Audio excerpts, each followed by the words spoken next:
নমস্কাৰ আমি ইতিহাস থিয়েটাৰ পৰিয়ালবৰ্গই সমূহ ৰাজ্যলৈ শুভ পোৱা জনাইছো। আমি জনাব খুজিছো যে আজি আমাৰ এই বৰ্ষৰ এখন বলিষ্ঠ নাটক যশস্বী নাটকৰ অভিজিৎ ভট্টাচাৰ্যদেৱৰ কেপ্টেইন অবিনাশ আমি মাটি আখৰাৰ পৰা আহি আজি সংগীতৰ কাম সম্পূৰ্ণ কৰিলো। আমাৰ মাজত আছে বিশিষ্ট সংগীত পৰিচালক অজয় ফুকন ডাঙৰীয়া। এই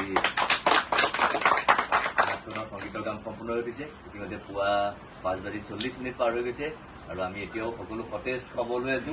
আমাৰ লগত আছে সংগীত শিল্পীসকল, বলিষ্ঠ অভিনেতা অভিনেত্ৰীসকল, দুজনমান কলাকুশলী আমাৰ মাজত আছে। বহু কষ্ট স্বীকাৰ কৰিছে, আমি তেওঁলোককো ধন্যবাদ জ্ঞাপন কৰিছো।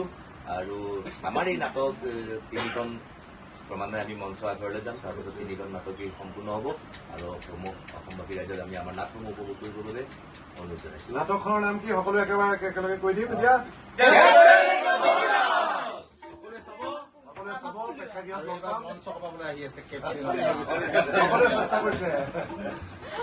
Don't break my heart. Don't break my heart.